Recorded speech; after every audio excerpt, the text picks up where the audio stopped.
What's going on, guys? TK Pryor coming at you, and I wanted to hit you with the simple concept of gold and what role it plays in the future.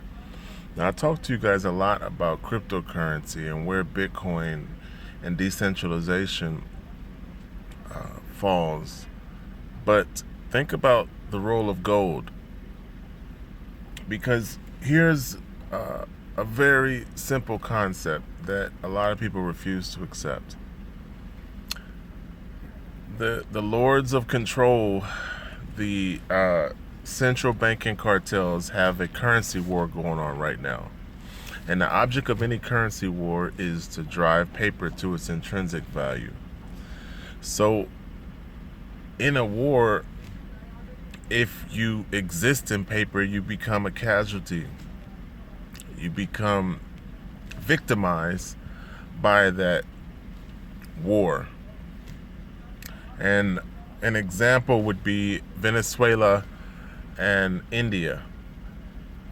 So, governments have the power because paper is a bearer situation where you're being allowed to use a debt instrument.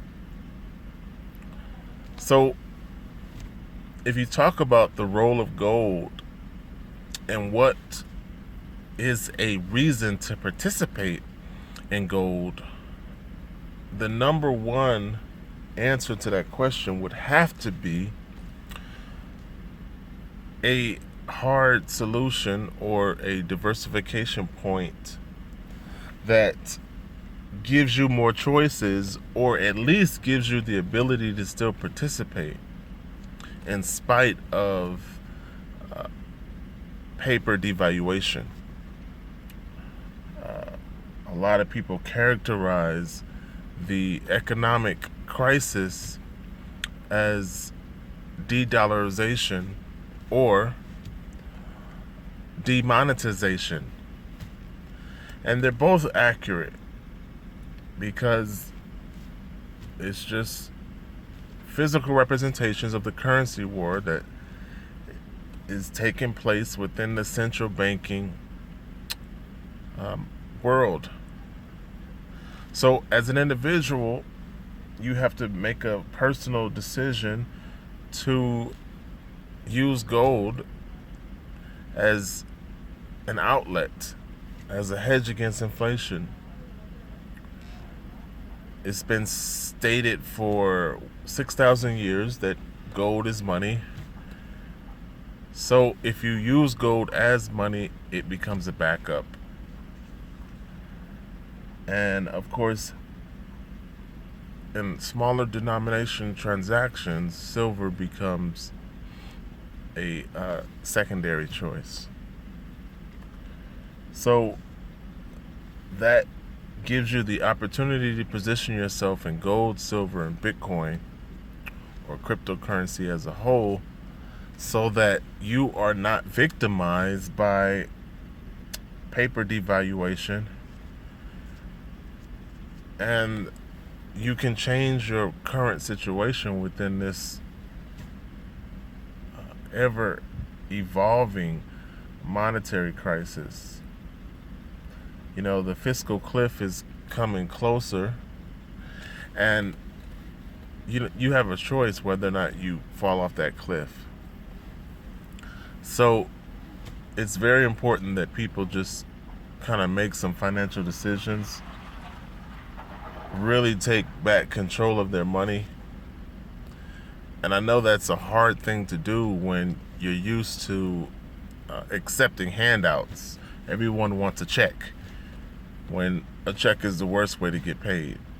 Everyone wants the government to take care of them, when welfare is not self-reliance.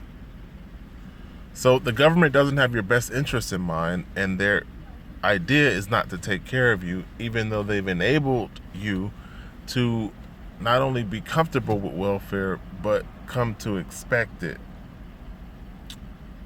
as a primary means of existence.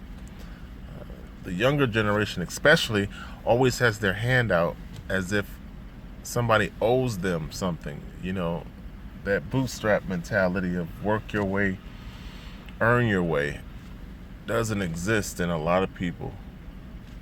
So gold plays a role in the future because it is financial insurance. And so said, or so can be said about silver and cryptocurrency. So think about having financial insurance, making a personal choice to better position yourself for the monetary crisis, or I guess I should say better position yourself in the ever-changing economic space that we can see. You may not be able to directly feel it, but you can definitely see that things are changing and that you should do something about it. Okay? If you stay in paper and you keep chasing paper, you're going to find out that a year from now your paper won't buy the same thing that it buys today. You're just going to see yourself in a situation where more and more countries find themselves like Zimbabwe. And everyone says, well, hyperinflation is just not going to happen. There's multiple factors that can amplify hyperinflation within the U.S. But again, the ultimate goal of the central bankers is to have a cashless society where they control and dictate everyone's access to money.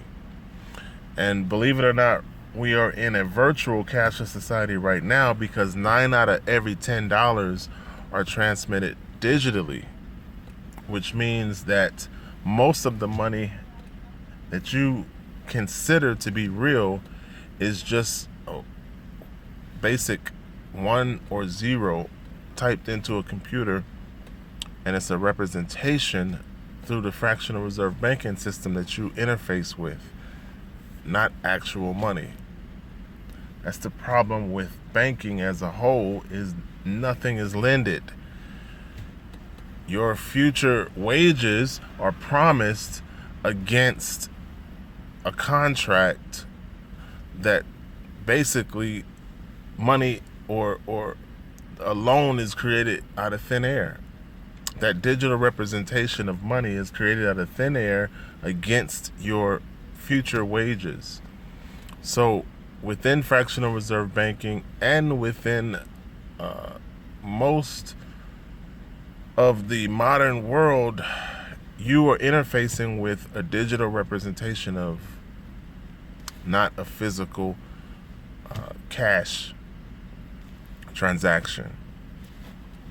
So wake up, realize what you're actually doing, what you're actually participating in, understand why they want to get rid of cash, and then make some personal decisions so that you can eliminate you being controlled, victimized, and becoming a casualty. You have to just kind of curve some of your actions and then change the way you interface with money. Get out of the debt mentality. Focus on accumulating assets. Transfer paper into higher forms of money, be that gold, silver, or Bitcoin. Very simple. But hopefully this concept reaches someone to the point where you begin to understand that paper money is a debt instrument. Begin to understand that paper money is dying, and realize what is meant when we say that savers are losers.